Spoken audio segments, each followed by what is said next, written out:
Perfeito. Então, sejam todos bem-vindos. Boa noite a todos. Sejam todos bem-vindos a mais um colóquio virtual científico do Observatório. Ou científico virtual, sempre fico em dúvida qual que vem antes. E qual o número desse colóquio virtual, Selby? 41? Não, já quase Perdi a conta. 50 já. Eu acho que é o Já está quase 50, 49º. né? Acho que é o 49º. Então, sei lá, mas depois a gente acerta isso daí. Em Então, sejam todos dezembro, em bem-vindos. dezembro a gente chega a 50. Que bom. Legal, então, e quase todos os meses, inclusive, estamos todos presentes, inclusive em feriados, né? E estamos todos aqui. Agradeço a presença Uhum. de todos nesse feriado. Então, vamos começar. Hoje temos uma programação com a apresentação do Ô, Elbert. Valdomiro, seria bom falar que a gente adiou essa reunião por conta dos eventos, né? Ah, Falar sim. Não, brevemente né? a Eu já ia abrir participação. falar sobre isso. Então, só ia falar da programação. Hoje tem uma programação, o professor Elbert Agostinho vai falar sobre o livro que ele lançou, Branquitude, Representações e Privilégios. E depois o Selby vai fazer a coordenação da discussão do capítulo do livro que é sobre Funny Animals. Então, essa reunião foi realmente, ela foi adiada por causa de vários eventos.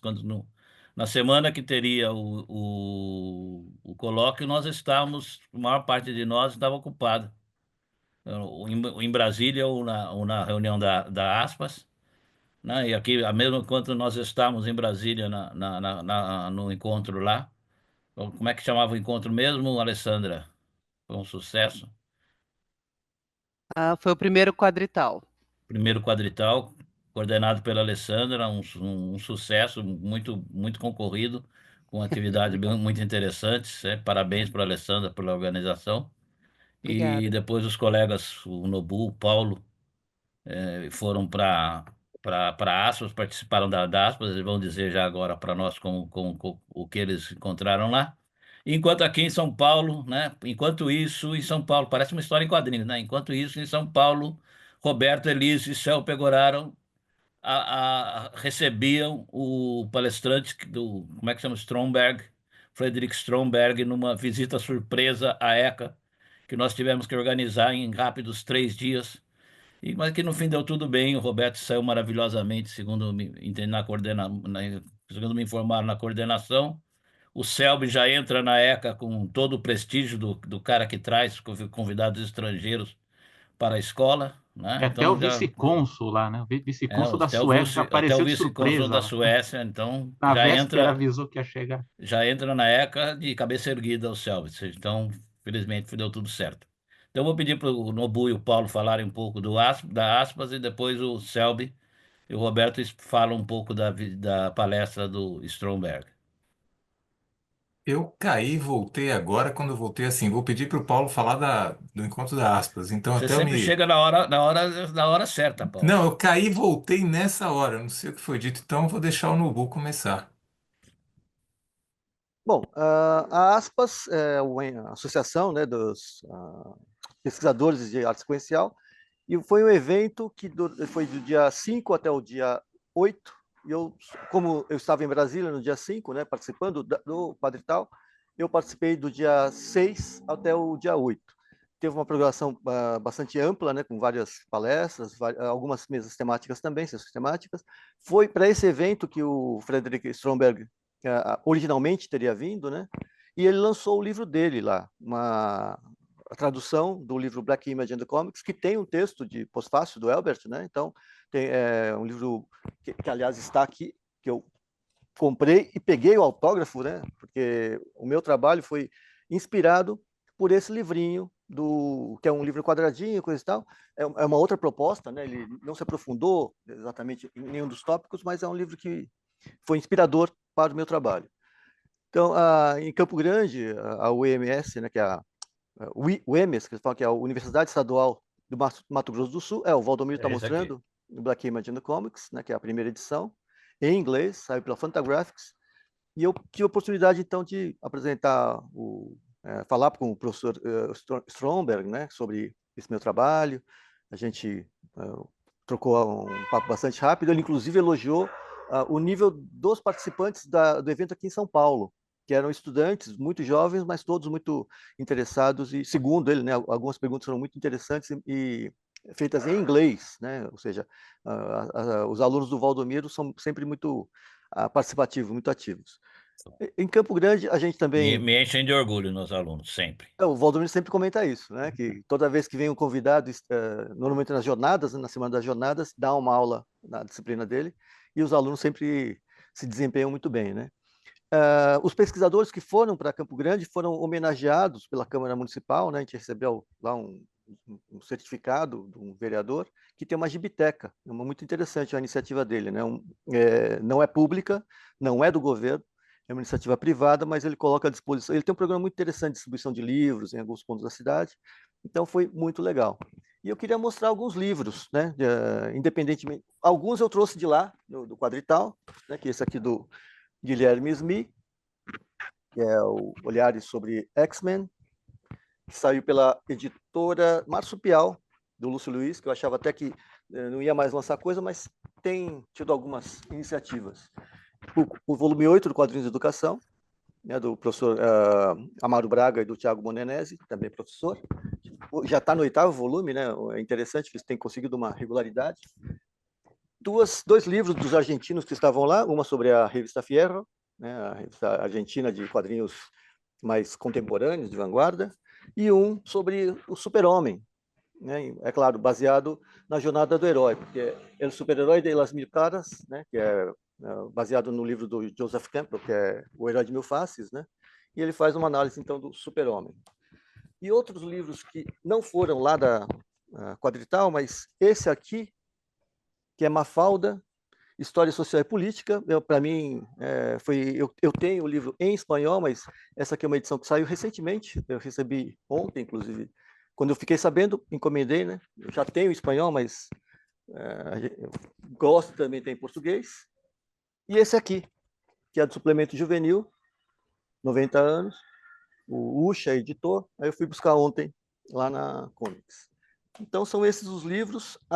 Eu acho que muito interessante, 2 eventos acadêmicos sobre quadrinhos fora do eixo Rio-São Paulo, ou seja, no Centro-Oeste, né? Isso, e assim, muito bem organizados, né? Ambos, né? Então, eu e o Paulo, né, a gente até fala, puxa vida, a gente precisa rever o nosso padrão de qualidade, porque o pessoal está elevando muito, muito alto, né? Brasília, né? Assim, o tipo de preparo, o tipo de organização, Campo Grande também. Então, a gente, aqui nas jornadas, a gente precisa dar uma renovada, né? Na próxima vai ter paçoquinha e mais paçoquinha. Mas passou aqui, 2 tipos de paçoquinha, não vamos variar. porque em Brasília era caprichado, tudo muito bem feito, tudo muito bem organizado, foi muito bom, né? E teve uma homenagem para o professor Valdomiro e para a Sônia Luiten, né? Os dois grandes pesquisadores, hoje talvez os 2 mais importantes nomes da pesquisa dos quadrinhos aqui no Brasil. Eu acho que os mais velhos, pelo menos. Não sei, bom, mas que são mais importantes, sem dúvida, né? E em Campo Grande também houve uma homenagem, eles criaram uma láurea chamada, que eu achei bonito isso, Elídio dos Santos Neto, uma homenagem ao professor Elídio, bacana. né? Eu achei que, puxa, é muito oportuno, muito bacana terem batizado essa premiação com o nome do professor Elídio, que foi uma pessoa muito generosa, muito bacana e, infelizmente, nos deixou muito cedo, né? Agora, não sei se o Paulo quer complementar mais alguma coisa. A minha internet caiu quando você falou do prêmio do Ilídio. Essa parte eu perdi. Eu não perdi no Congresso, não sei do que se trata. No encerramento, Ah, O Paulo não no estava. dia 8, né? Você acho que já tinha ido embora, né? No tá, dia eu 8 houve tava. o encontro também virtual dos grupos de pesquisa, né? Ou seja, a mesma coisa que a gente fez nas jornadas. Houve Tá. uma reunião presencial com quem estava lá, mas foi aberto uma participação remota, inclusive o professor Valdomiro, eu cheguei a vê-lo em tela. Eu estava indo para o aeroporto quando eu vi abrirem as telas dos participantes, né? E um pouquinho antes, houve uma homenagem à professora Sônia, e é uma láurea, não chega a ser um prêmio, né? Um diploma de reconhecimento, que foi batizado com o nome do professor Elídio dos Santos Neto. Então, eu achei Ah, isso muito bom, muito bacana, uma muito bom, lembrança muito sem dúvida. grata, né? Então, fica esse registro aí, né? Sem dúvida. Parece a participação em banca que você é o segundo e o primeiro já falou tudo, né? Eu não teria muito a acrescentar. Vou só reprisar alguma coisa, talvez alguma coisa que, não sei, tenha escapado. Acho que reforçar a qualidade dos dois eventos, eu acho, né? Eu acho que o Quadrital teve, não é porque a Alessandra está aqui, que ela que organizou, mas eu acho que o Quadrital Ela estando é melhor ainda, com é certeza. melhor ainda, né? Mas eu acho que o Quadrital recupera uma tradição que tinha de evento na UNB, né? Eu acho que isso é importante. A UNB ter esse espaço, a Alessandra encabeçou e visivelmente deu trabalho, né? E visivelmente deu resultado. Então, acho que Acho que cada evento tem um coração, né? Eu acho que o coração do Quadrital é a Alessandra e os queridandos, né? Como eu apelidei lá no dia, que eram as pessoas que estavam ajudando a Alessandra a montar o evento. Mas eu acho que ela foi muito feliz em vários dos nomes que ela levou lá, né? A Sabrina, Raul, enfim, acho que deram um toque importante. Acho que foi um evento importante. E a boa notícia, ela disse que ano que vem tem mais, né? Então acho que, ok, já encaminha para o segundo. Da Aspas, o que eu teria a destacar é que o evento foi internacional, né? Ficou meio evidente isso, mas foi internacional. Eles tiveram uma perspectiva, uma ideia de internacionalização, e essa ideia de internacionalização tinha a ver com o Stromberg e tinha a ver também com argentinos que estavam lá, que era o Sebastián Gago e o Martim Salinas, né? Que estavam lá e estavam com sede de fazer parcerias com os pesquisadores brasileiros. Acho que algum caminho de resultado vai ter. Outro destaque do encontro da Aspas é que eles inauguraram uma editora. O livro do Stromberg inaugurou uma editora da Aspas, que imagino que deva ter outros projetos a serem encabeçados. Um evento também muito bem organizado, também os participantes muito bem tratados, né? Eu acho que esse é o nó, né? Muito bem tratados, a gente só tem elogios nos dois eventos especificamente. E dos livros que foram lançados, eu me surpreendi com o Nobu dizendo aí 6, alguma coisa da Fierro. Esse eu não vi, eu comi bola.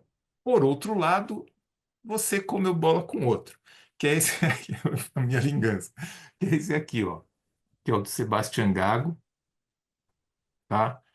E que ele me pediu para levar um para o observatório. Então, assim, Ah, tem Me este aqui que é o agradecemos. meu e tem este aqui que é para levar para o observatório. Valdomiro, quando ouvir, tá? Tenho aqui em público Aceitamos registrado. agradecidos. E um segundo título que foi lançado nas Jornadas Internacionais de Histórias em Quadrinhos em versão digital, mas que lá foi lançado em versão impressa, que é este aqui, sim, entre aspas. 4 entre aspas, né? Que é do Sexto. encontro Sexto, anterior. sexto. Desculpa, sexto entre aspas, que é do encontro imediatamente anterior. Então tem uma versão impressa também. Eu tinha alguns textos aqui que me interessavam, comprei também a versão impressa. Não teria muito mais a acrescentar, só destacar a qualidade do evento, da organização, a simpatia no trato com as pessoas, a empolgação. Acho que dos dois eventos você tinha uma empolgação bastante perceptível, né? Bastante, era quase palpável. Muito bom. Legal. E o Nobu virou comendador da Câmara Municipal de Campo Grande. E o título dele dá o título de comendador. Nós viramos, né? Acho que. Nossa. Mas é mais engraçado falar você. Então, o Nobu virou comendador da Câmara Municipal de Campo Grande. Comendador Nobu fica bem, né? Opa, eu vou passar a colocar ali no meu nome. Põe no Comendador comendador. chinês. Comendador chinês, claro, pô. Legal. Selby, fala um pouco só rapidamente Nobu, você da pode palestra incluir do Frederico. no Lattes lá, É verdade, comendador vou lá. botar no Lattes. Ó, Tem o campo lá para premiações, né? Homenagens, pode colocar o Tem, comendador. tem. Título honorífico. Tem lá sim, pode colocar. Faltou comentar, eu ganhei um é o acadêmicozinho. Eu ganhei o Academic pequenininho que tá aqui Zine dentro. do professor Geise, que também esteve presente no evento de Campo Grande. Muito bom. Bom, eu vou fazer um breve comentário. Primeiro, elogiando, parabenizando a professora Alessandra pelo quadrital, né, em Brasília. A gente daqui, né, eu, professor Roberto, a gente acompanhei aqui pela internet, os colegas muito felizes, né, com a organização e com os trabalhos apresentados, e também com o evento lá da Mato Grosso do Sul, da Aspas também, que, como o Paulo falou, de fato, um evento internacional, que é muito bom que a gente veja o desenvolvimento aí, né, os novos eventos acadêmicos ocorrendo, e fico feliz que a UNB também tenha retomado, né, uma promoção de um evento desse tipo, né? Acho que muito positivo. Aqui em São Paulo, nessa mesma semana, a gente teve a Festa do Livro da USP, né?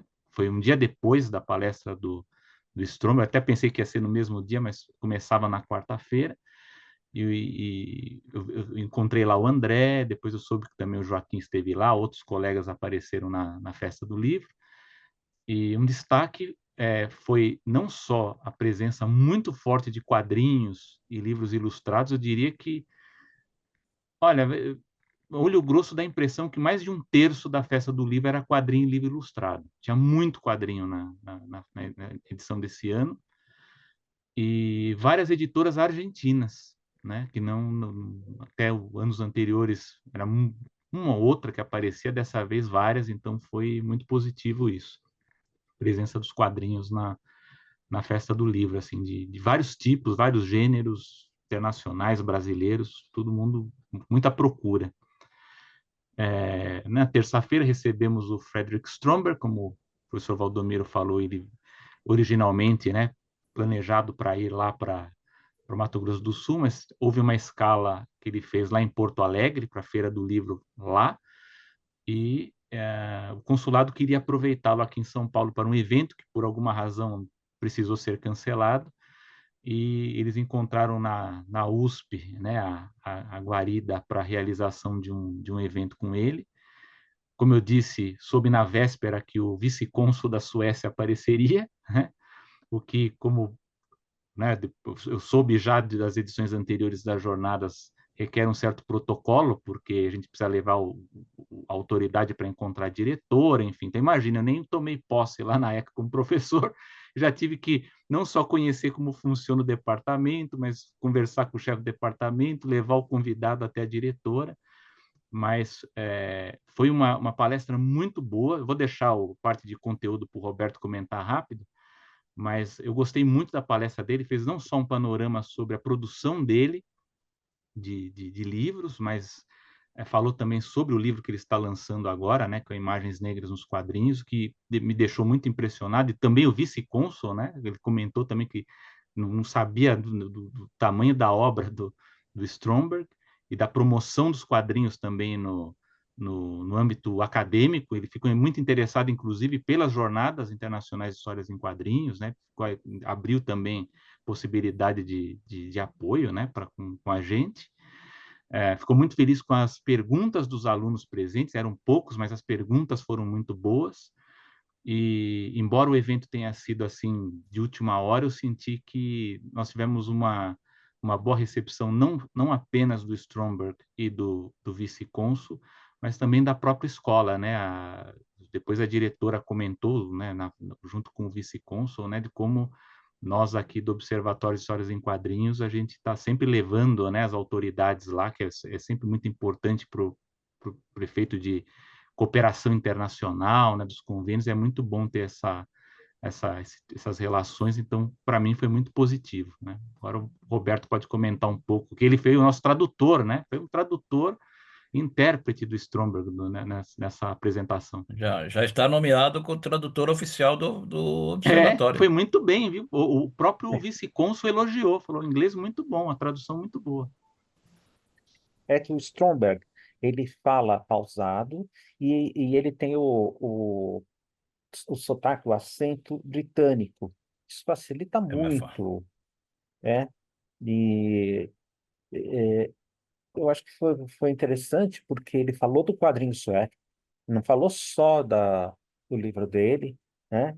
E, e a apresentação que ele fez, foi, lógico, fez sobre o, o livro que ele está lançando. E uma coisa interessante é que em cada país que ele lança o livro, ele faz uma nova versão incorporando os personagens negros daquele país. Então, a edição lançada no Brasil é diferente da edição lançada nos Estados Unidos, é diferente da edição lançada na França. E ele também é criador de um arquivo de quadrinhos suecos enorme, né? E ele faz a conservação desde o começo do século XX até agora do que é publicado de quadrinhos na Suécia, né? E ele levou uma exposição para Paris sobre esse arquivo, né? O pessoal lá da França gostou muito dessa forma de organização e preservação de tiras e de publicações de quadrinhos. Eu comprei o outro livro dele, que é o Comics Go to Hell, Ah, tá e eu aqui. percebi que Tá aqui. ele segue uma fórmula. Ah, eu deixei também lá no quarto das revistas. Ele segue uma fórmula que é assim, colocar uma imagem e na página seguinte, na página subsequente, ele coloca Eu tenho informações, aqui o que coloca ele tem dos análises. judeus, né? Dos judeus. Ele faz Imagem dos. os livros É, dele nesse formato. Esse também deve ter assim, uma página com uma imagem e outra página com é, é assim. informações e análises, né, desses quadrinhos. A mesma coisa também com o livro que ele lançou aqui. Né? Então, ele coloca de um lado, né, e do outro a outra página tem texto. É sempre o texto de uma página. E o vice-cônsul honorário, ele também foi extremamente simpático. A Amanda, né, que é, ajudou na A Natália é o nome apresentação. dela, né? Natália, Natália, Natália. isso mesmo, Natália. Ela também foi muito importante, ela foi prestativa, né? E Ela é ele vendeu aluna vários fluente em exemplares. sueco, né? Fluente em sueco. É, Ela foi a aluna que nos contatou para que Isso. intermediou para Ah, trazer o Stromberg. e um detalhe importante que eu esqueci de falar é que, aliás, o vice-cônsul ficou muito feliz por isso, que eu acho que para eles também é importante, que essa apresentação ela foi gravada, né? Inclusive, deixo aqui os agradecimentos públicos, porque a equipe da técnica da ECA ela foi muito rápida e prestativa para montar o equipamento, e ela foi gravada, então em breve estará também no canal do Observatório no YouTube. Então, o vice-cônsul agradeceu a gente por isso também. e Muito legal. a gente teve que encerrar logo, logo não, a gente teve que encerrar, porque senão já tinha ultrapassado o tempo. Que bom. O Stromberg ele fala bastante, apesar de ele estar com asma, coitado, mas é, ele é muito bonachão, assim, uma pessoa que gosta muito de conversar. Foi muito bom. Desculpe, Roberto, alguém aí lembrou de pedir para ele o artigo para a revista Nona Arte? Não, acho que Deixa eu não. deixar os colegas constranger os colegas, que eu tinha pedido para os dois, né? Mas ficaram tão É, entusiasmados e esqueceram de é, pedir. mas ele vai entrar em contato, ele ficou com o meu Tomara. e-mail. Ah, Né? por favor. De- Deixa eu só mostrar, antes de passar adiante, chegou hoje para mim aqui, chama Book Love, é a edição nacional, para apaixonados por livros. O Valdomiro vai gostar. É, Bom, é um quadrinho meio autobiográfico, a autora Debbie Hume, ela é inglesa, e ela tá esse livro mostra essa paixão dela pelos livros físicos. Eu achei bem legal, é legal. baratinho. E eu comprei o livro do Stromberg no Mercado Livre e também foi muito barato. Então já né? tem que Bom aproveitar. negócio, é bom saber. Ou então Eu acho que faltou esperar a gente. lançar pelo nosso amigo livreiro no russo lá também, né? Daí Ah, seria é. mais barato ainda. Spasiba. Mas vai demorar um pouquinho mais. Obrigado, Roberto.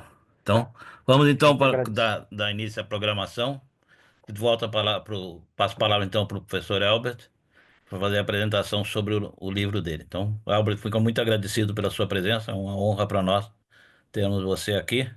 Então, por favor, fique à vontade para falar sobre sua obra. Obrigado. É um prazer, né? Uma honra falar sobre o material que a gente está fazendo aqui. Li muito vocês, muitos de vocês, não só os que publicaram o livro físico, mas os que povoam os artigos aí, né? Participei das jornadas muitas vezes ali nos bastidores, né? Ancorando conhecimento, viajando para São Paulo. Então, eu fico muito alegre de poder passar um pouco do que a gente está fazendo aqui em articulação em relação a material bibliográfico.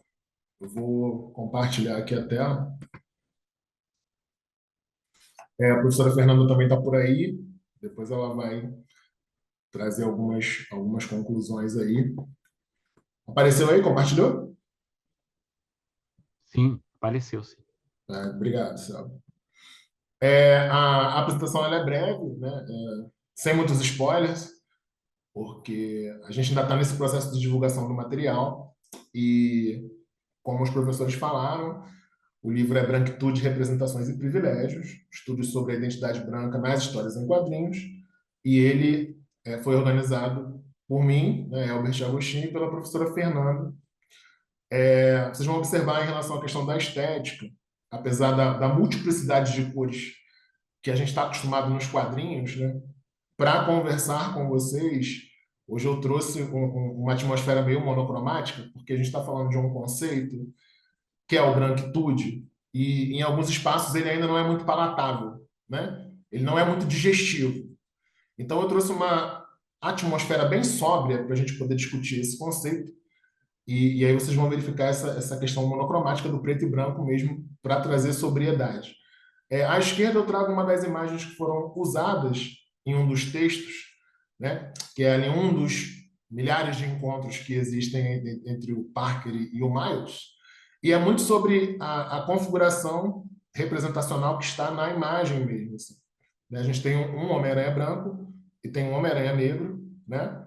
E a gente tem esse desmascarar, né? Então, assim, a gente brinca um pouco com essa questão dessa ilustração, porque diante das configurações escritas do livro, é um pouco disso que a gente está fazendo, né? Diante da questão do Parker tirar a máscara do Miles, talvez com um pouco mais de maestria, talvez com a mão mais agarrada, talvez com um pouco mais de costume, o Miles timidamente vai puxando a máscara de um personagem branco, então é um pouco disso que a gente está fazendo no material.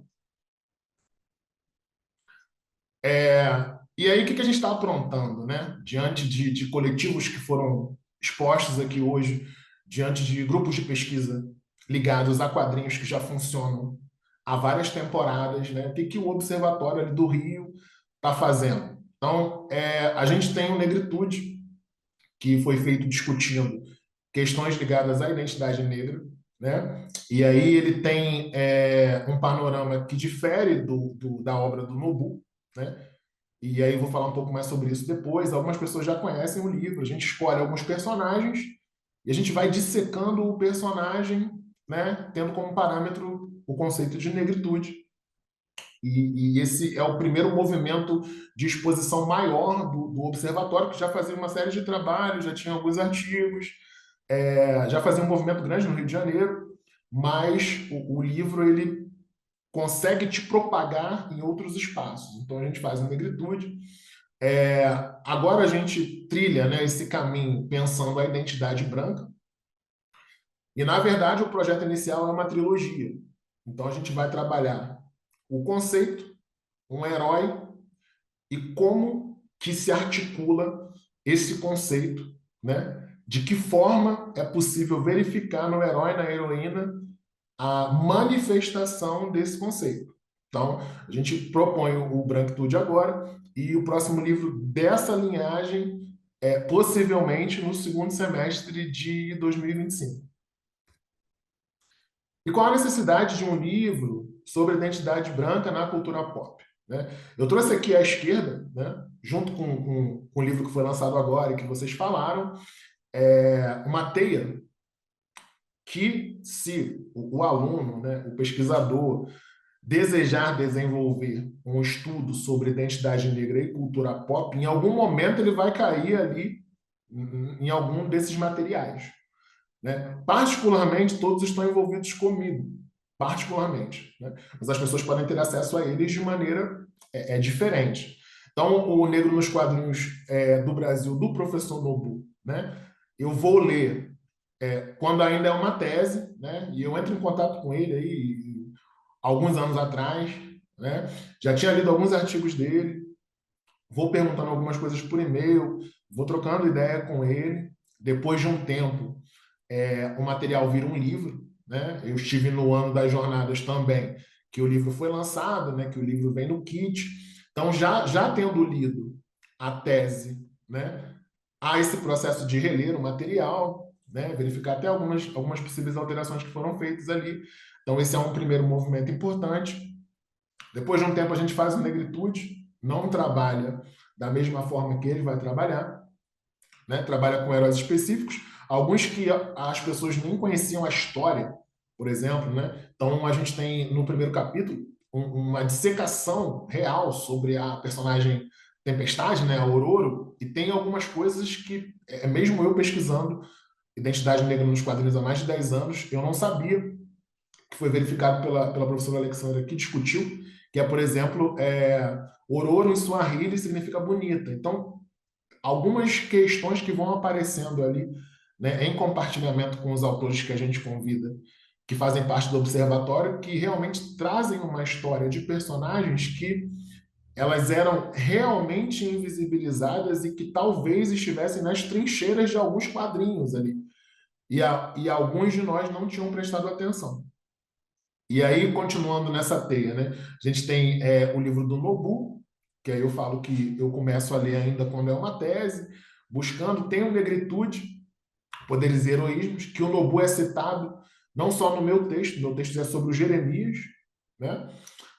Mas em outros textos também, então vem já essa referência. E aí a gente tem o livro Os Donos da Rua, né? Que é muito interessante porque se conecta com todas essas questões. O professor Nobu é convidado para fazer o prefácio e nas primeiras páginas, assim, sequentes, digamos assim, né, sequenciais, o autor ele vem linkando pensamentos do professor Nobu com pensamentos do Elbert.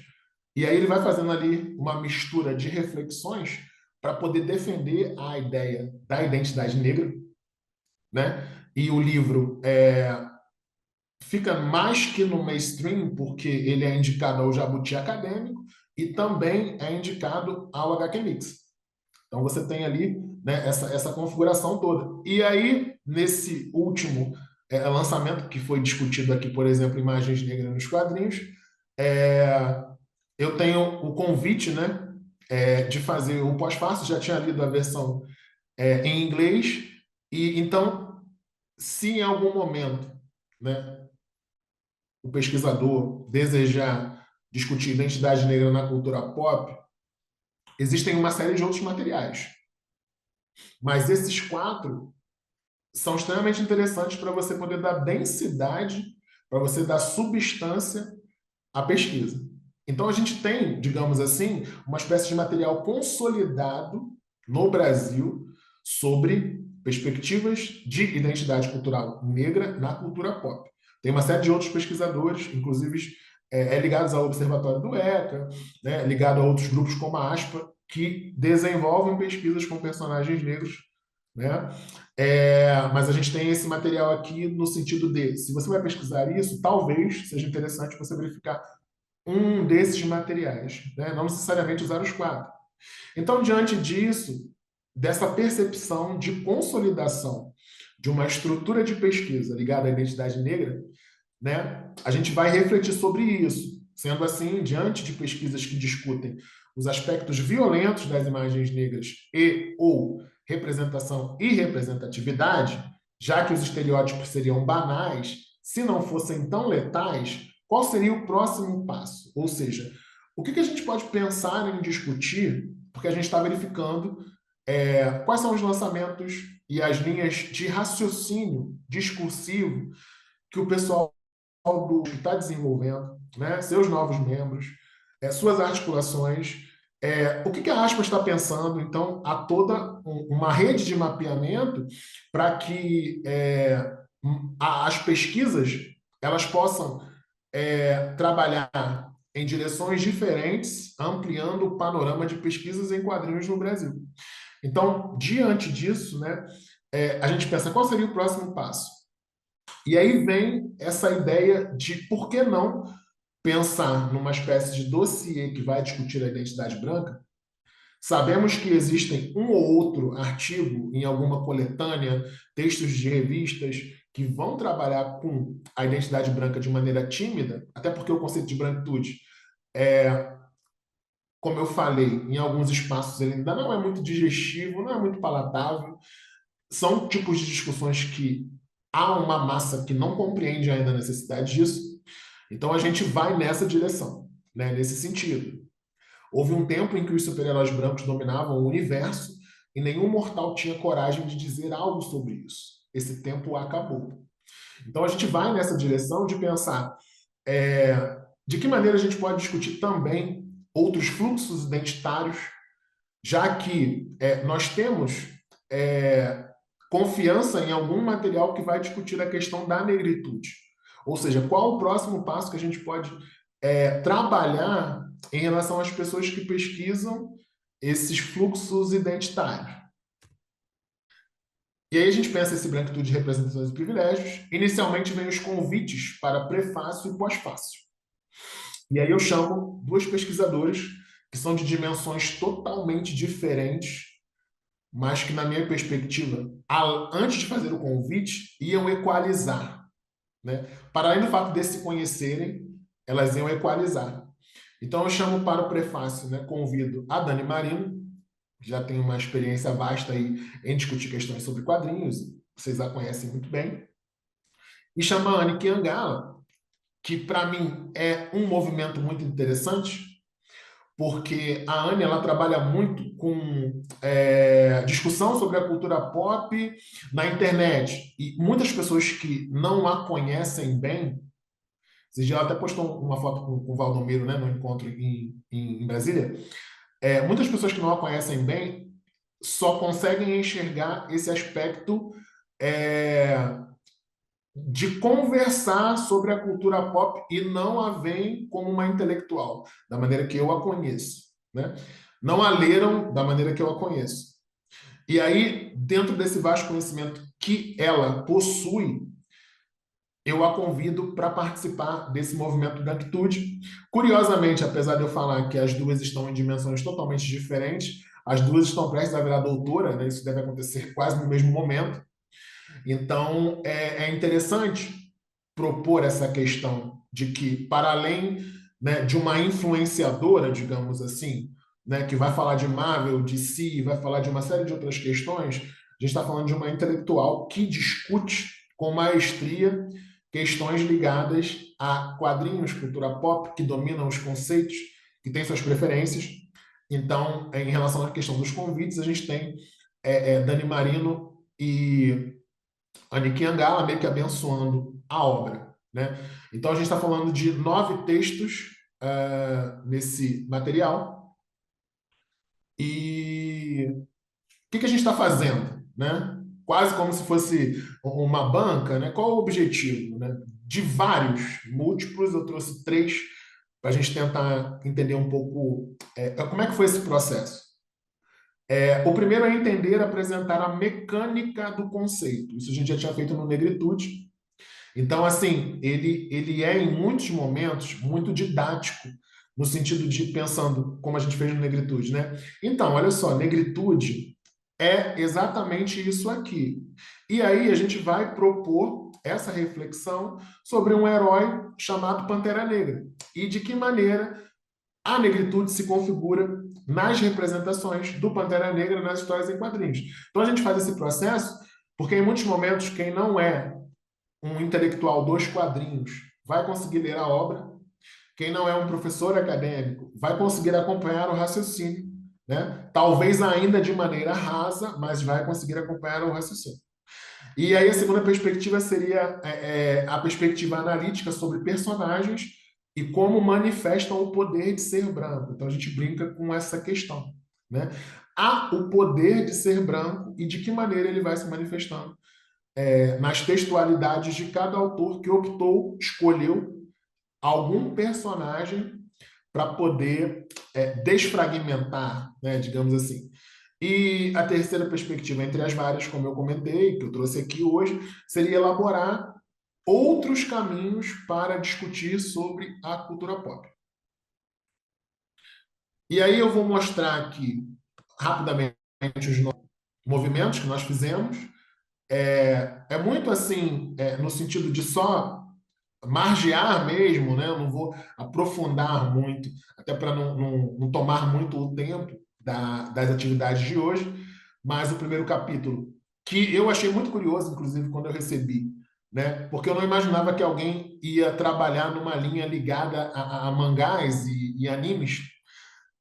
E o Naruto é branco ou japonês, a construção discursiva da branquitude em personagens de mangá por leitores brasileiros. E aí os autores eles vão fazer uma pesquisa com questionários e eles vão descobrir que, em muitos momentos, o adolescente brasileiro ele não identifica, por exemplo, o Naruto como um personagem asiático. Ele identifica o Naruto como um personagem branco.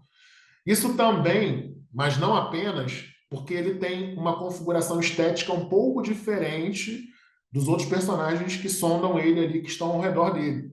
Mas é uma pesquisa ligada a muitos dados do registro que é extremamente curiosa para poder pensar de que forma os leitores visuais, né, os telespectadores, compreendem personagens de animes.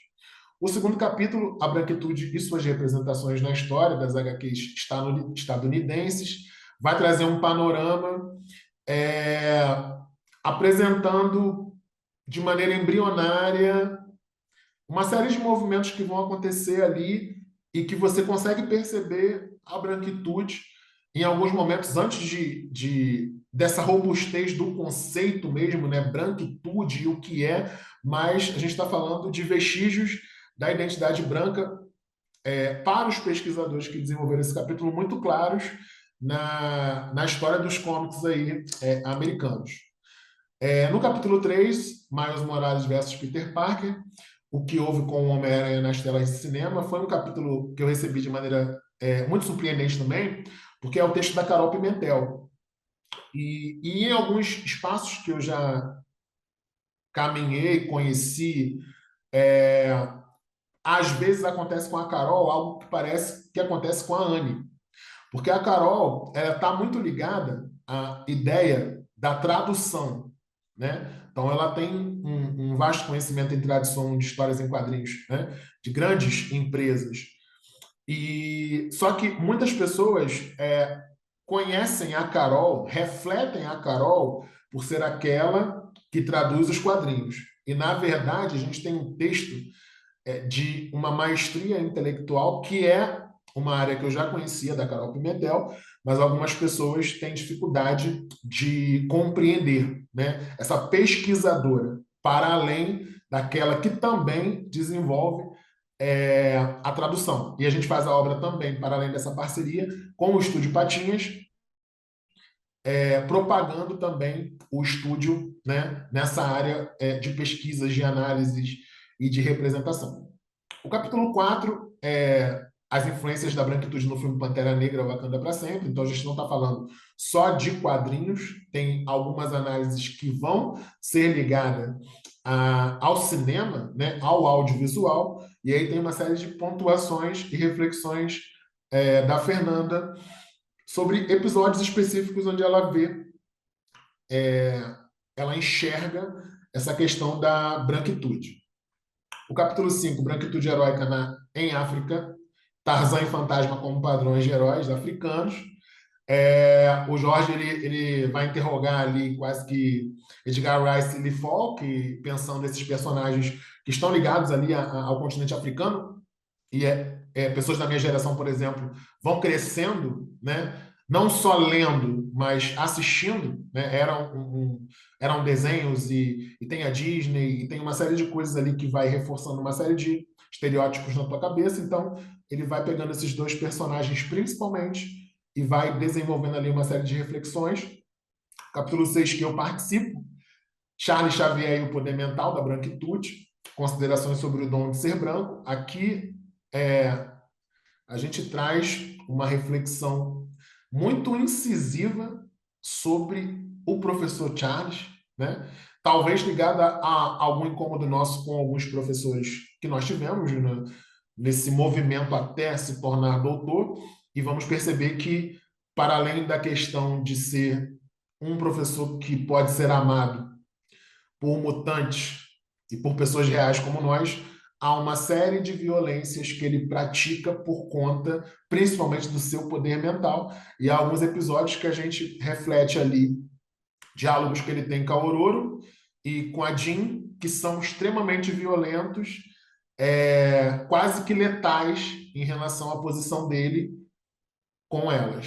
No capítulo 7, há um outro texto que vai falar do Homem-Aranha nas Teias da Branquitude, mas tem uma manifestação totalmente diferente do texto da Carol, porque a Ludmilla ela é psicóloga, então ela vai trazer uma série de reflexões ligadas a outro ethos.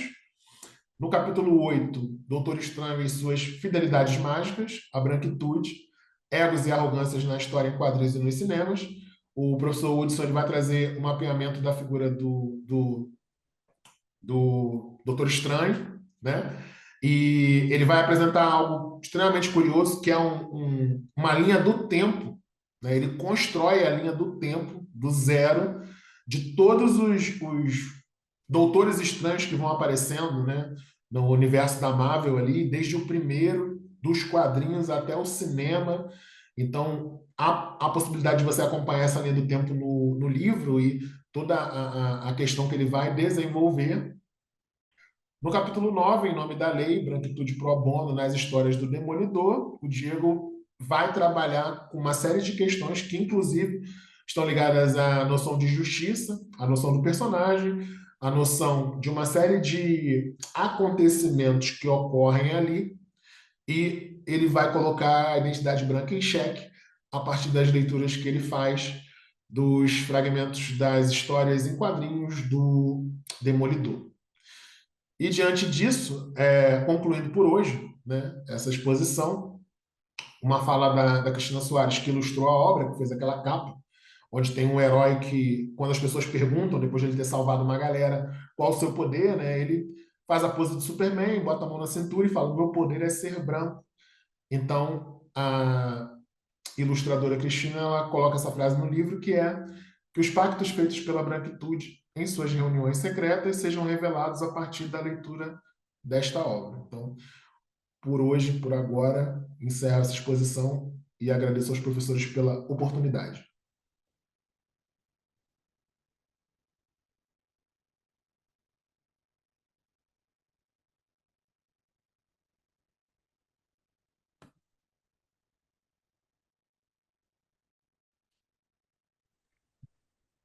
Acho que estamos esperando aqui o professor Valdomiro voltar, mas eu queria parabenizar, né, a apresentação do livro, né, com tantos colegas participando. Eu queria fazer uma pergunta, que você falou sobre que às vezes esse conceito de branquitude ele é mal interpretado, é mal visto. Eu queria que você explicasse melhor isso. Por que há uma problematização em cima do conceito de branquitude?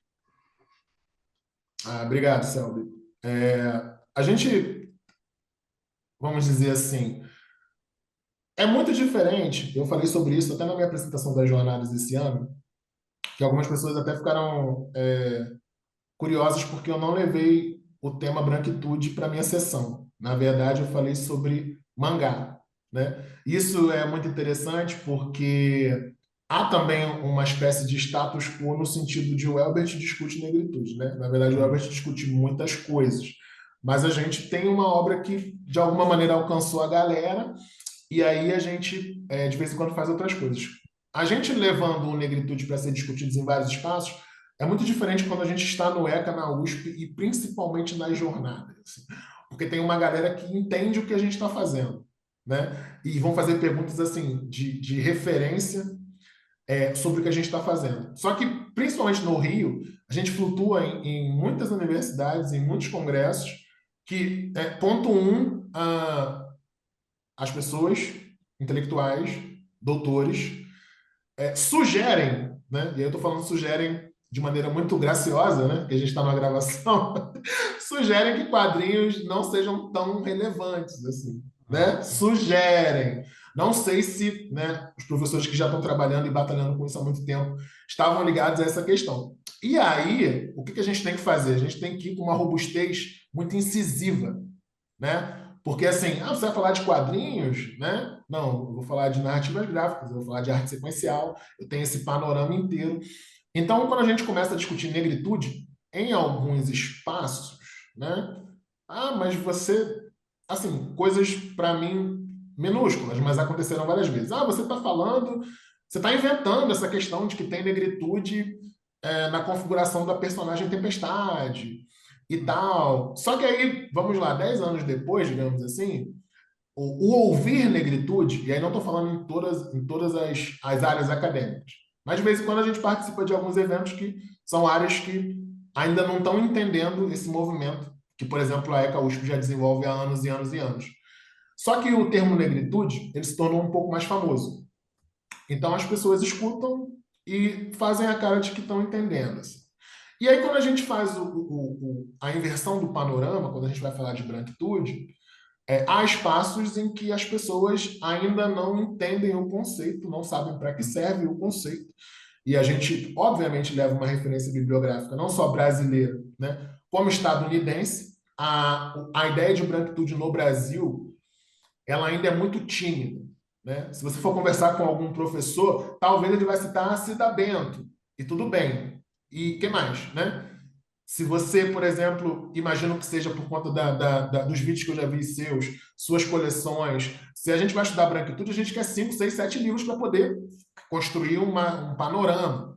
Então, por isso que eu citei essa questão, que em alguns espaços, assim, geralmente eu começo até falando de Superman, assim, cara, a gente chama o Superman de super branco, no sentido de brincar com a construção disso, né? E aí, obviamente, há aquelas pessoas que são super fãs do Superman, e tudo bem, né? E aí, por que a gente brinca com essa ideia do super branco? Tá, ele é enviado para um outro planeta, e eu entendo muito bem isso, mas ele é muito bem acolhido, né? Lá numa fazenda americana, e o nosso Sol dá para ele múltiplos poderes, e assim, isso é um dom, né? E aí a gente brinca com essa metáfora.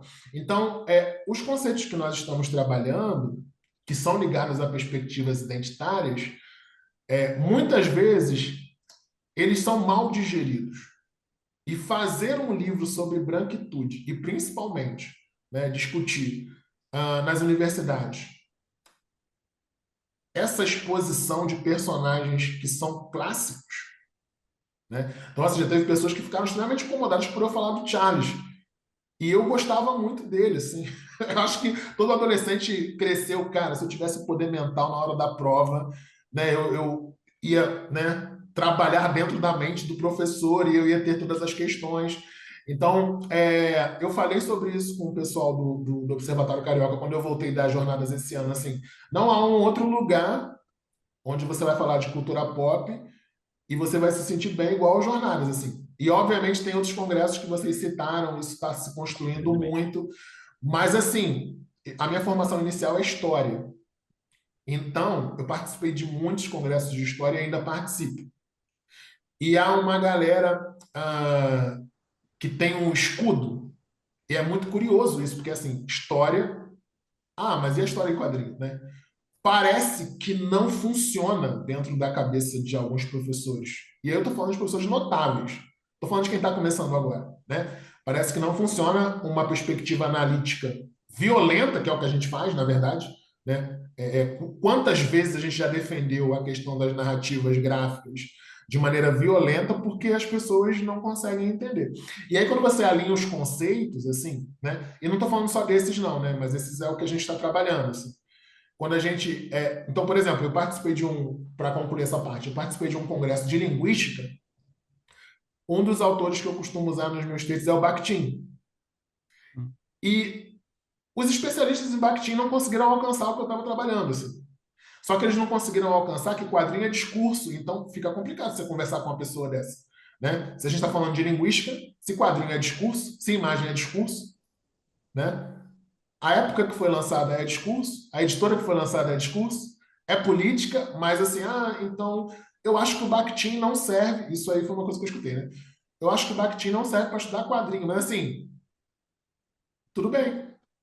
Então, você continua trabalhando com o Bakhtin da forma que você imagina e a gente está trabalhando de outra forma. Então, por isso que eu citei que em alguns espaços, e a gente frequenta vários espaços, porque no observatório carioca, tem muita gente que não era dos quadrinhos e eu vou meio que ramificando, vou trazendo a galera, né? Tem psicóloga, tem um rapaz trabalhava com outra área ali, de geografia, e a gente então tem essas iniciativas assim que em alguns espaços a galera meio que ainda não notou que quadrinhos são, inclusive, referências bibliográficas, são registros, coisas que você vai ver aí nos livros do Valdomiro, nos livros do Nobu, né? Nos livros de uma série de professores que estão aqui. Se a galera foi mais antiga, nos livros do Cirne. Mas, assim, é um movimento, às vezes é cansativo, na verdade. Você falar que quadrinho é bibliografia, que quadrinho é... Então, espaços como jornadas, você tem essa liberdade de ousar mais, né, digamos assim. Entendi perfeitamente. A gente tem as duas Fernandas levantaram a mão aqui. Só para correr o Valdomiro vai falar. Desculpa interromper só um minuto, eu queria corrigir minha descortesia por não ter saudado a professora Fernanda quando chegou. Peço desculpas porque eu não reconheci pelo nome apenas, que é uma outra organizadora do livro. Então seja muito bem-vindo. Estou muito honrado com a sua presença aqui, professor. Eu agradeço, sem problemas. Eu entrei no meio da reunião, não tem problema não. Obrigada. Bom, pode passar a palavra para as pessoas, Selby. Professora, você quer fazer algum comentário? Eu só queria complementar a apresentação do Elbert, que a gente combinou que ele ia fazer a apresentação formal, só fazer uma conclusão. Aí eu peço licença para a Fernanda, aquela outra Fernanda que ela levantou primeiro. E só para complementar em relação à questão do livro. Inicialmente me apresentando, sou Fernanda Pereira. Eu concluí agora o doutorado, mas eu sou professora de artes, já tenho 16 anos aqui na Rede Estadual do Rio de Janeiro. E trabalhei muito tempo com a parte de formação de professores. E a gente vem fazendo um trabalho grande em relação à educação antirracista na Rede Estadual de Educação, trazendo palestrantes, o Elbert já participou, então a gente está sempre trazendo essa discussão, passados os 20 anos da Lei 10.639, a gente está trazendo essa discussão. E aí reforça a importância desse livro e do Negritude, desse trabalho que a gente constrói no Observatório Carioca de História em Quadrinhos. Por quê? O livro Branquitude, ele é um convite. Ele é um convite principalmente para a gente entender como a branquitude é uma construção social também, né? E principalmente falando de Brasil, das questões históricas, do branqueamento da população brasileira. E a gente também tem como discutir essa invisibilidade da branquitude como uma norma ou uma influência nas dinâmicas sociais, né? Então, esse livro ele vem dar aquela cutucada para a gente pensar nessa construção social da branquitude também. Outra questão, e aí falando mais sobre as minhas práticas como professora, e o Abel também faz várias atividades relacionadas, a questão da educação antirracista, da dificuldade que é a implementação dessas práticas no planejamento educacional. Então, por que é tão difícil? E aí a gente retorna ao tema do Enem, da redação do Enem desse ano, né, que foi os desafios para a valorização da herança africana no Brasil. Por que que é tão difícil? Porque tem uma branquitude ali atrás, talvez, né, fazendo esse processo todo ser mais moroso. Então, esse livro ele vai trazer essas contribuições justamente para pensar na desconstrução desses privilégios da branquitude e na formação de uma sociedade igualitária, mais justa. E sobre a perspectiva cultural e histórica, eu fiz algumas anotações aqui para não esquecer, a gente pensar como essa a questão da branquitude ela virou uma valorização e até uma norma institucional, muitas vezes, né? Como a gente aprende o que é bonito, o que é feio, essas questões que a gente vai aprendendo sem consumindo mídia, consumindo o que a gente assiste, o que a gente lê. Então, esse livro ele vai fazer a partir da cultura pop, ele vai fazer toda essa imersão nesse universo dos super-heróis e dos personagens em geral. E ele também é um livro multidisciplinar, além dos, como a Albert mencionou, os autores vêm de áreas diferentes, por exemplo, eu sou da área de artes e comunicação, mas tem professor de história, tem professor de biologia, tem físicos, tem várias áreas, então a gente vai trazendo esse olhar, e ele pode ser aplicado tanto em sala de aula com os estudantes mais do ensino médio, para desenvolver essas práticas, e também a questão de trazer essa... Aí, já no final da fala do Albert, ele pontuou. A questão de ampliar essa discussão na universidade. Eu fiz o meu mestrado em Relações Étnico-Raciais falando sobre os super-heróis negros da história de quadrinhos e levei isso para o meu doutorado, já trabalhando na questão das graphic novels, na formação de professores. E a todo momento eu tinha que explicar o que era história em quadrinhos, o que era graphic novel e como é que podia se trabalhar isso em sala de aula. E mostrar que o MEC distribui graphic novels, e distribui histórias em quadrinhos através do Programa Nacional do Livro Didático. Então, em todo momento tinha que ficar reforçando isso. Então, ampliar essa discussão na universidade, esse livro, tanto Negritude como esse Branquitude, vão potencializar essa discussão. E também a questão de sugerir o livro como uma referência para cursos de formação de professores. Eu sou professora, fiz o curso normal no meu ensino médio, e eu quis retornar ao curso normal justamente para pensar o que esses futuros professores estão pensando sobre essa discussão da educação antirracista, o que eles estão pensando quando eles se tornarem professores, como eles vão aplicar isso. E eu tive um retorno muito positivo, os estudantes estão conscientes, mas eles estão conscientes que essa discussão só aparece em novembro, né? Só na época da consciência negra. Então, eles, enquanto futuros professores, eles estão bem, pelo menos o grupo que eu entrevistei, eles estão bem conscientes dessa necessidade de trazer essa construção para o cotidiano, diariamente. E assim, o livro ele é recheado de artigos com pessoas incríveis, sem contar o layout, né, que o Elbert, que é maravilhoso. E eu fico muito feliz no convite, tanto para organizar esse livro junto com o Elbert, que considero um grande amigo já desde a época do mestrado, e principalmente para apresentar aqui para vocês, porque, assim, é um livro que eu acredito que todo mundo tem que ler, assim, para poder abrir esse espectro da branquitude na nossa cabeça mesmo. Era isso, as minhas contribuições. Professora Fernanda Pereira, você acabou, no seu comentário, respondendo até mais focada a pergunta que eu tinha feito sobre essa questão específica do conceito de branquitude. Sim. Porque no meu pós-doutorado, eu fiz pesquisa sobre guerras culturais, né? E a gente, quando lida, né, com identitarismo, há um senso comum de achar que identitário são os pretos, as mulheres, né, LGBTs e tudo mais, né, indígenas, e o branco parece que fica de fora, né? É uma coisa assim que, né, porque é uma coisa majoritária, né, como se costuma achar no senso comum, está à parte. E, na verdade, ele está dentro desse espectro do identitarismo, né? Então, acho muito importante. Não é um conceito novo do ponto de vista da pesquisa, né? A gente já tem várias pesquisas sobre branquitude, mas eu acho interessante que isso seja trazido para o âmbito das pesquisas de histórias em quadrinhos e cultura pop. Muito obrigado pela resposta. Eu não queria deixar que a Fernanda Alcântara fizesse o comentário, a pergunta, né? Para a gente aproveitar a participação dela. Aproveitar porque, bom, Olá, gente. Para quem não me conhece, eu sou Fernanda Alcântara.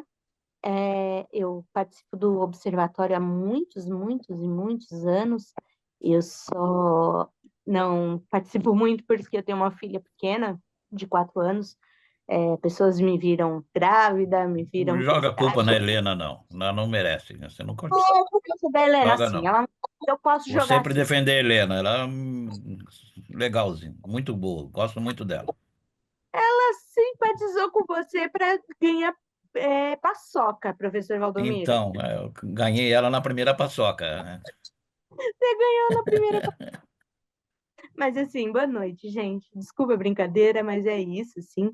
Estou muito feliz de participar, fazia muito tempo, ainda mais agora que eu estou caminhando para tentar meu doutorado, fazer meu doutorado, que tem totalmente a ver com esse tema, tá? Eu participo do observatório há, nossa, já vai fazer uns 8 anos, pelo menos. E eu gostei muito do debate, eu gosto muito do termo, aproveitando um pouquinho dos comentários a partir da pergunta do Selby, sobre branquitude, né? É um tema que a gente tem observado que tem crescido bastante na academia, e até aproveito para falar de um amigo muito querido meu, que é o Lucas, que também faz parte do observatório, enfim, que defendeu o mestrado no ano passado, retrasado, eu acho que retrasado, que fala Deuses Brancos, Exploradores e Selvagens, né? Quadrinhos e imaginário social no Brasil. O Valdomiro, ele participou da Orientei. banca, isso, Participei, sim, participei. Lucas Neiva, e é na história, por isso que eu também achei que tinha tudo a ver, porque eu lembro quando ele estava com a ideia e ele perguntou para mim, né? Ele falou assim: o que você acha? Você acha que é muito certo ou eu falar sobre branquitude? Porque eu quero trazer a questão racial. E eu lembro que eu falei assim, cara, eu sou a pesquisadora que falo que quanto mais gente falando, melhor, né? Se você, como branco, quer trazer esse debate, nada mais justo, né? E trabalhar a branquitude, na verdade, é isso, como o Selby bem pontuou, trazer a branquitude para se pensar no seu papel. Gostei muito, muito da apresentação, estou louca para ler o livro, louca mesmo. Tem uma pesquisa que está indo para esse caminho. Se eu passar na segunda fase, vamos lá para o doutorado para isso. Aliás, o Valdomiro até sabe disso. O Paulo leu meu projeto e aí estamos torcendo aí. Segunda-feira estamos na entrevista.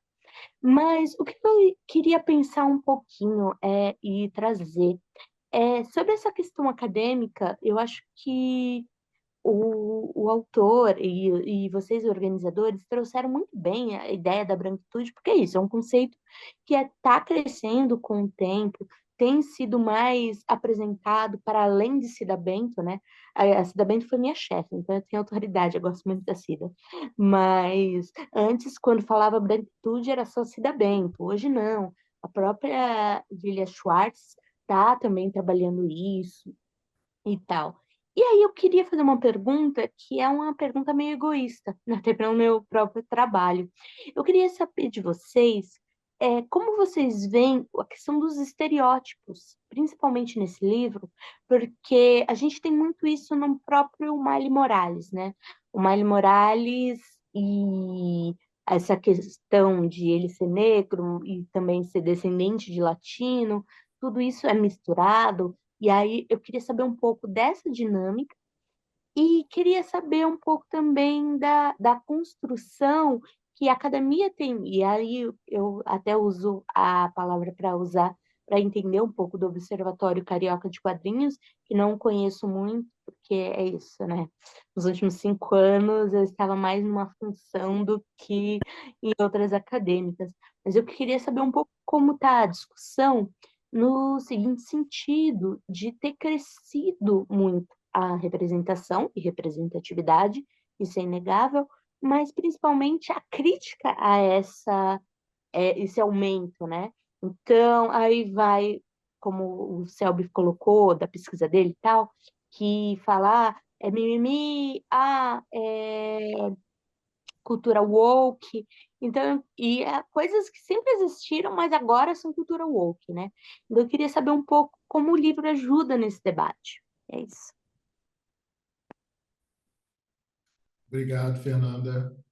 Vou comentar alguma coisa, depois se a outra Fernanda, né? Fernanda do outro multiverso quiser falar, aí ela fica super à vontade. Qual a realidade, né? Não sei quais são as realidades. Mas voltando para a obra, assim, acho que é interessante você citar o Miles, né? Porque eu já fiz um artigo falando do Miles, e o Miles que aparece inicialmente no quadrinho, ele tem muitas distâncias do Miles que aparece no audiovisual, né?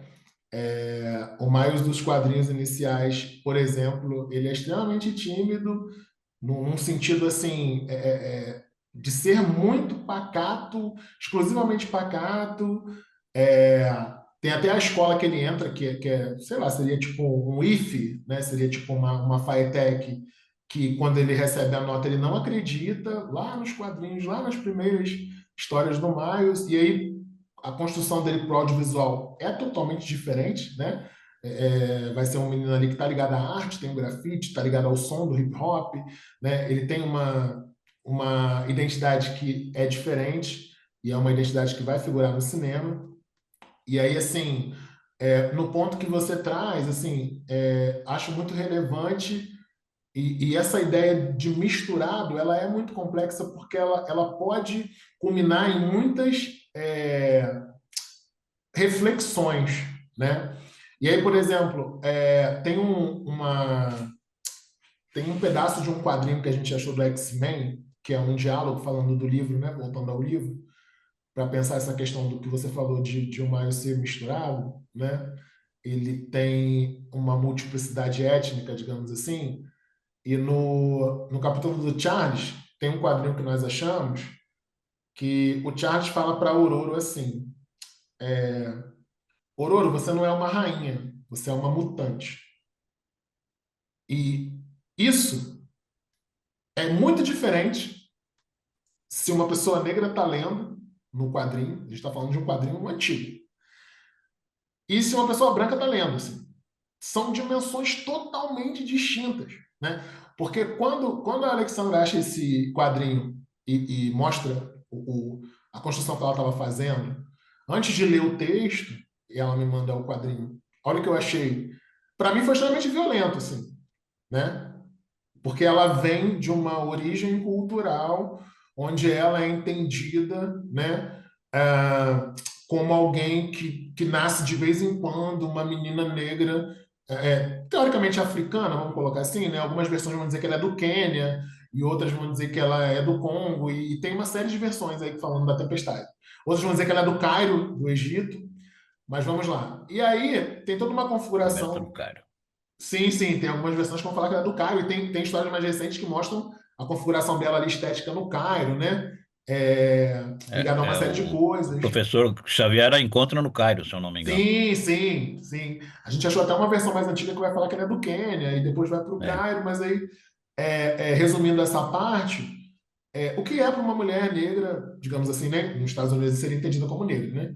Uma mulher negra já adulta, né? Teoricamente bem-sucedida, vamos dizer assim, já controla os seus poderes, já tem a sua identidade. E aí o professor, que é o mentor, que encontrou ela quando ela era muito jovem, né? Que ajudou ela a dominar os seus poderes. Aí ela mais adulta, né? Em algum momento que ela está falando das tradições culturais dela, ele fala para ela: você não é, né? Você não é, sabe?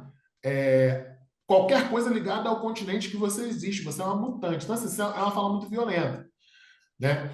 E tem uma questão ligada ao livro, assim, a Fernanda, ela pontua muito bem a questão do convite, assim, a gente está te convidando a pensar reflexões conceituais que a gente já discute no grupo, né? E a gente botou no livro, porque, assim, você citou muito bem, a Lília também está falando sobre isso. No Brasil, a gente tem como expoentes principais, assim, mas tem uma galera, né? Mas como expoentes principais, talvez, Cida Bento, Liv Sovic e no Liv Sovic e a Lilia Schwartz, assim. Pelo menos são as que eu vejo falando mais na mídia sobre o conceito de branquitude, assim, né? Alcançam mais pessoas. Só que até a Lília, nessa última obra dela, né, eles estão tratando muito branquitude como privilégio. Então, assim, é uma fala que é recorrente. Quando a gente encontra a paisagem dos quadrinhos, no nosso livro, a gente trabalha com a branquitude como um dom.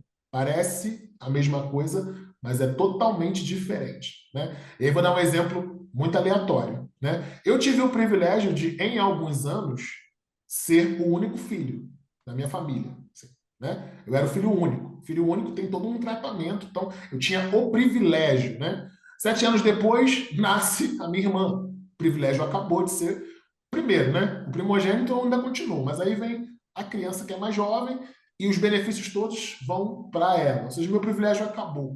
Então, quando a gente trabalha com essa metáfora do dom, né? Que aí é o dom que pode ser uma habilidade, né? Do mutante, do X-Men, nasceu com aquilo. Então a gente está propondo um panorama de que, assim, como é um dom e é uma habilidade especial, nunca será perdido.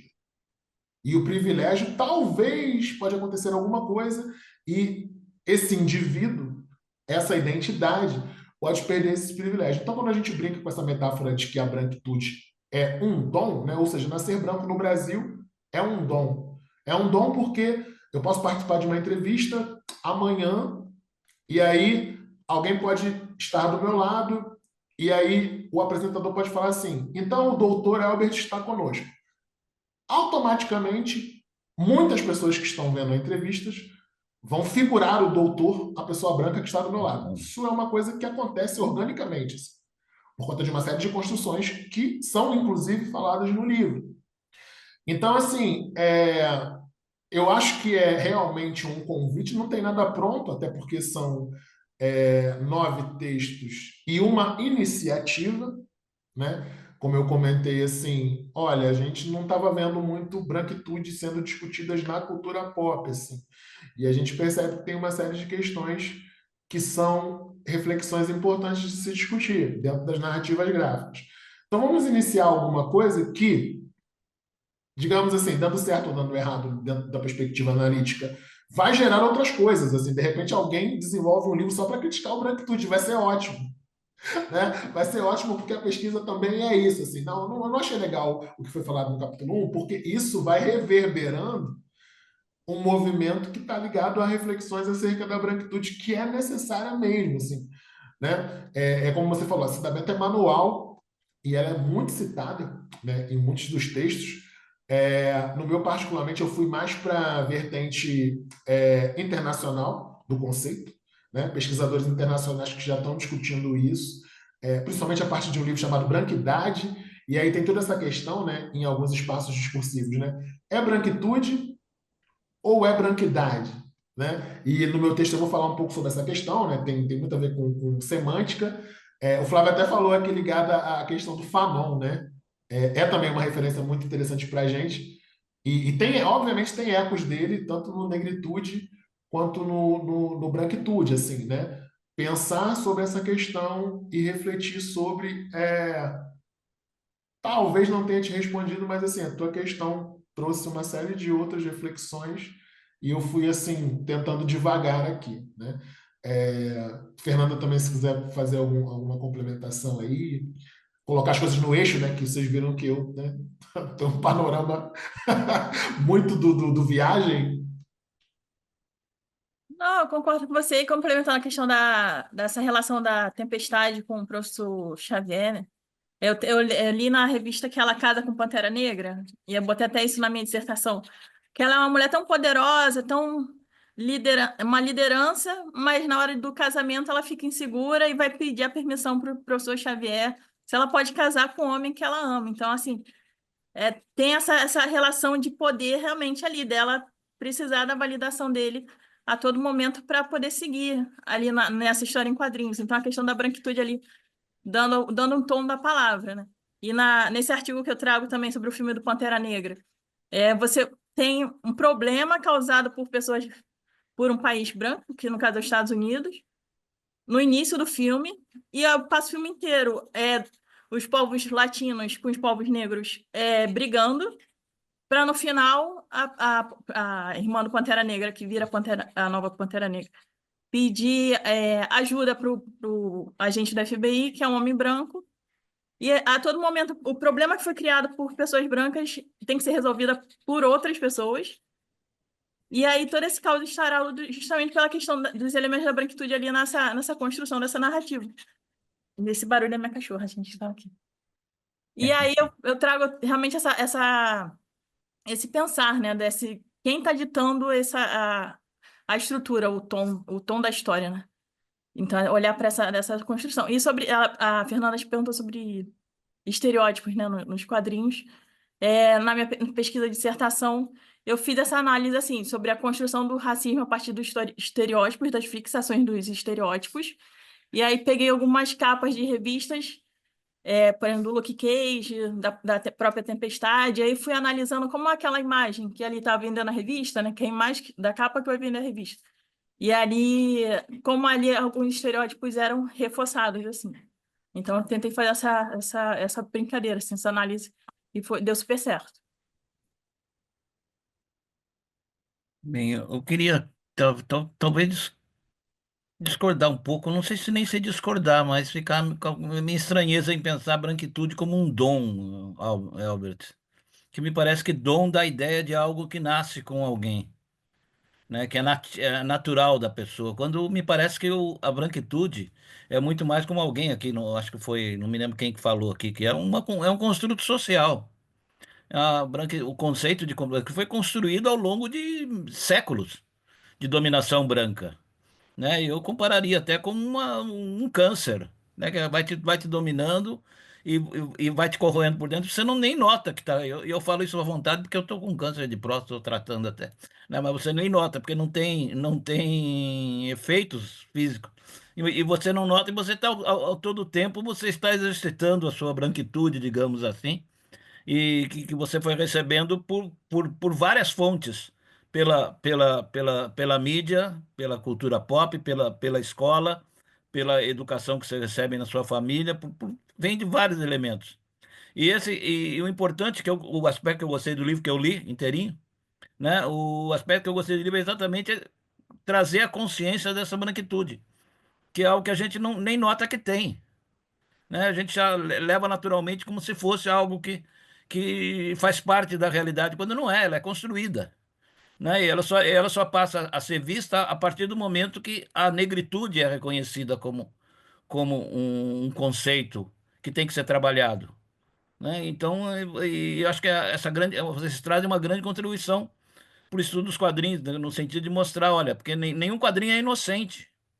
Todo quadrinho que foi construído, elaborado até a década de 50, 60, ele era a visão do branco, porque a branquitude dominava. Então, se você pegar só a partir do momento que onde a sociedade vai reconhecendo a diversidade, a cultura pop vai admitindo alguns elementos da negritude, vai trabalhando essa diversidade. Mas a cultura pop é tudo, né? Eu acho que é importante a gente ter isso daí.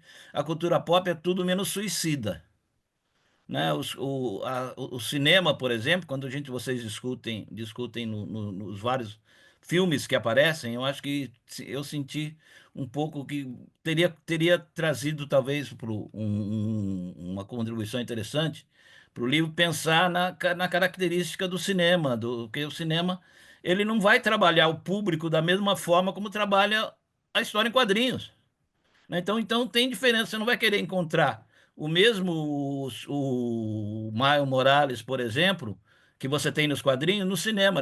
O cinema vai modificar isso daí. E porque ele não vai dar um tiro no pé. Então tem o artigo que fala sobre o Miles Morales, que estranho. Não, mas o último filme do Homem-Aranha vai pegar elementos do Miles Morales, vai colocar no Peter Parker, mas não vai até o final. Como eu falei, a cultura pop faz tudo menos dar um tiro no pé. Ela vai experimentando aos poucos, na medida em que há uma mudança na sociedade, ela vai se modificando, colocando, vamos dizer, mudanças marginais, parciais, e sentindo a reação do público. Pode ser que daqui a alguns anos a gente tenha uma versão live do Miles Morales, mas no momento ainda não chegamos nesse ponto para a indústria assumir isso daí. Ela vai pelo caminho da animação, que é muito mais, é um outro público, né? Então, eu acho que mas eu acho que é interessante, o que eu gostei do livro de vocês é exatamente trazer essa ideia de branquitude, que é a de negritude. A gente já trabalha, já conhece muito, já vê muitos artigos, mas a da branquitude como algo que subjaz à produção, né? E isso não tinha lido ainda em relação aos quadrinhos. Eu gostei muito dessa abordagem, né? Eu acho que a gente precisa ampliar essas discussões em todos os pontos, né? Então, e vocês que estão trabalhando com esse aspecto e voltado para as histórias de quadrinhos, tem uma dupla missão, né? Primeiro, trazer o conceito de branquitude e também trazer a discussão sobre histórias em quadrinhos, levar essa discussão sobre histórias em quadrinhos para suas áreas. Como você falou, é muito fácil discutir quadrinhos nas jornadas ou no quadrital, porque todo mundo gosta de quadrinhos, todo mundo é a favor de quadrinhos, todo mundo conhece quadrinhos. Mas num ambiente em que não existe esse partilhamento de aprovação, de visão positiva sobre os quadrinhos, já é mais difícil. Então, vocês fazem um trabalho, tem uma importância muito, muito, muito grande em abrir vamos dizer, essas veredas nas suas respectivas áreas, no? Educação, é, história, geografia e por diante. Então, você faz um bom trabalho nesse aspecto. Queria te parabenizar sobre isso. E queria depois também que você me falasse um pouco sobre o Observatório Carioca de Quadrinhos, porque a gente está com um trabalho aqui tentando reunir os grupos de pesquisa e não identificamos o seu, agora que eu fiquei sabendo do Observatório Carioca de Quadrinhos. Então era isso, parabéns pelo livro, gostei muito. Obrigado, Valdomiro. Mestre Valdomiro, obrigado. Eu gosto muito da sua fala do câncer, né? Gosto bastante mesmo, assim. Não é algo que nunca passou pela minha cabeça. Mas vamos tentar entender a mecânica disso. Eu fui fazer um lançamento do Branquitude no Espírito Santo, em Vitória, e aí eu estava naquele palanquezinho lá da universidade, da UFES, e aí eu mostrei o livro e fui falando um pouco sobre isso. E assim, uma das perguntas, o pessoal não é de quadrinho, mas tem uma galera lá que pesquisa os conceitos identitários, e uma das primeiras falas em relação a uma pergunta foi assim: você tem muita coragem, né? E o né foi uma interjeição curiosa, assim, né? Tipo assim, você tem muita coragem de falar os brancos, mas aí depois vem uma pergunta e tal. E aí, assim, dentro da configuração estética desse, né, pesquisador, né, que leu muito ECA USP, se eu chegar em qualquer lugar e falar assim, então, a branquitude é um câncer, extremamente complexo, né? Obviamente, assim, eu compartilho exatamente da fala do mestre, né? Mas o nível de notoriedade que há na sua pessoa lhe permite falar assim da questão da identidade branca. Então, não sei se é a mais assertiva, mas tentando brincar com essa metáfora do dom, e obviamente eu entendi a reflexão que você trouxe, né? Alguns colegas também colocaram aqui, tentando brincar com essa ideia do dom, digamos que a gente consegue se movimentar em mais espaços por enquanto, né? O livro ele acabou de ser lançado, né? A gente ainda está recebendo alguns exemplares. Tem uma galera até do observatório que ainda vai receber esse material, mas essa perspectiva do senhor obviamente vai ficar guardada. Depois de uma densidade maior aí do trabalho, talvez a gente pense talvez numa publicação que venha essa reflexão mais decisiva, né? Então, a gente falou sobre essa questão da metáfora, mas está na hora de pensar isso e obviamente, suas considerações são muito importantes e muito ouvidas por nós. A questão do Observatório Carioca, ele hoje funciona mais como um coletivo. Ele ainda não é um grupo, digamos assim, apadrinhado pela CAPES e ligado automaticamente a uma universidade. Falta um pouco dessa estrutura, mas há também uma série de observadores, né, que a gente chama aqui, que tiveram experiências muito complexas, difíceis na universidade, assim. E em relação à questão de orientação, né, em relação de fazer o trabalho sozinho. em relação de querer desistir da pesquisa. Então, acho que ainda não é o momento desse vínculo, né? A gente tem todo o desejo de até participar das reuniões do observatório, estar ligado. Muitas das pessoas que estão no Carioca, elas vão a jornadas, elas acompanham as jornadas, acompanham os lançamentos, mas essa questão do vínculo tem que ser bastante pensada, porque tem uma galera que meio que está traumatizada com o vínculo acadêmico. Como coletivo, ele está funcionando, sabe? O pessoal faz artigo, o pessoal. Mas a gente, obviamente, precisa de uma estrutura futura ligada à universidade, até para a gente, de repente, conseguir fazer um evento, né? Talvez um financiamento por conta da universidade. Mas isso é uma questão que a gente ainda está amadurecendo por conta de alguns vestígios que não foram positivos na jornada de alguns colegas dentro da universidade. Tá, mas independente disso, eu gostaria de convidá-lo para participar dos encontros dos núcleos de pesquisa. É importante, já que você está formalmente organizado, que participe, para a gente partilhar Obrigado, ideias mestre. e projetos. Muito O obrigado. nosso próximo encontro vai ser no dia 6 de dezembro, se não me engano, é isso? Acho que é isso. 6 de dezembro, final da tarde, 17 horas. É, Não, Vai, 18 horas, horário de São Paulo. vai ser híbrido? Vai ser totalmente virtual, o encontro, qual que você está falando, Roberto? dos grupos de pesquisa. Ah, grupos de pesquisa. 6 de dezembro, às 3 de 18 dezembro. horas. 6, 06, 6. tá? Às Perfeito. 18 horas. É Obrigado isso, pela Selby? lembrança. Eu Eu não perguntei sei, do. O, Selby. o Selby não estava presente na reunião, então. Ah, tá. Eu queria dar um testemunho dessa questão da branquitude. Aquilo que o Valdomiro falou, é um construto social, né? Eu morava, bom, ainda moro, num bairro de classe média-média.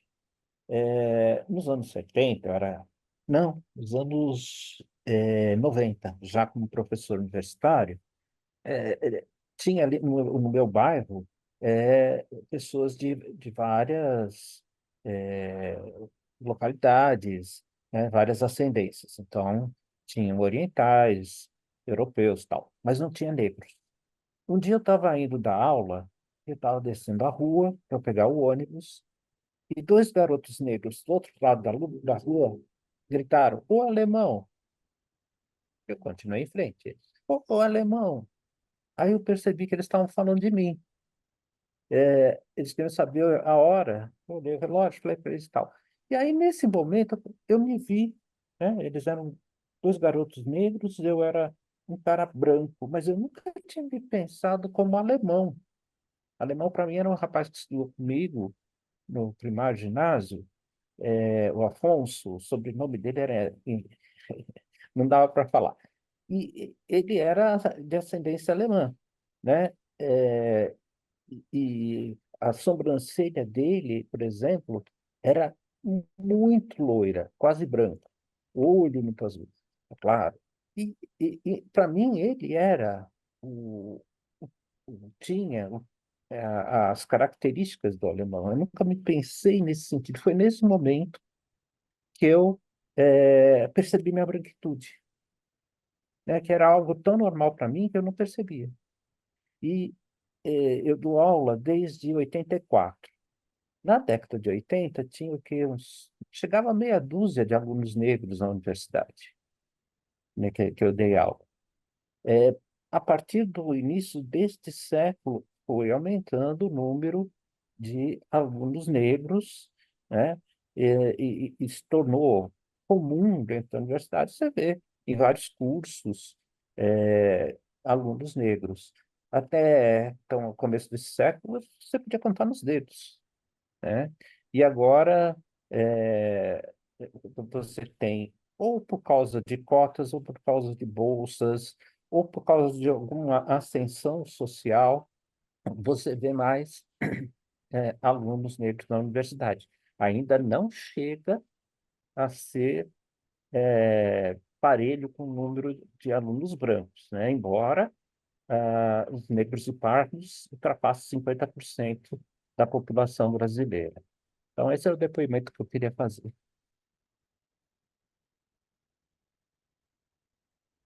Mais alguma questão? Porque eu acho que a gente não vai conseguir. Será que você consegue apresentar em 20 minutos, Selby? O problema é, eu sempre me planejo a falar pouco, mas eu fiz uma apresentação com 25 telas, né? Ah, então. Ainda para Então, eu acho que complementar. o Selby podia continuaria. começar hoje e terminar no nosso encontro do dia 13 de pode ser. dezembro. Né? A menos que Ele- tenhamos mais perguntas para os colegas aí, algumas mais questões. Bem, então, se não. Alguém tem mais alguma questão? Então, você começa hoje, Bom, você eu vou fala quando falando. foram Se eu os ótimos. conseguir, se eu Então, conseguir correr, eu vou Tá bom, fazendo. tá bom, Então, vai, vai com apresenta e calma. na hora que chegar às 10 horas a gente para. Aí vocês me Agradeço avisam muito a aqui. apresentação do Elbert e da Fernanda, a presença de vocês, ficamos Parabéns muito aos honrados. As trabalhos. portas dos colóquios estão sempre abertas para vocês continuarem. Foi um prazer, será um prazer sempre tê-los conosco aqui. Muito obrigado. Para aí, sucesso ao livro aí.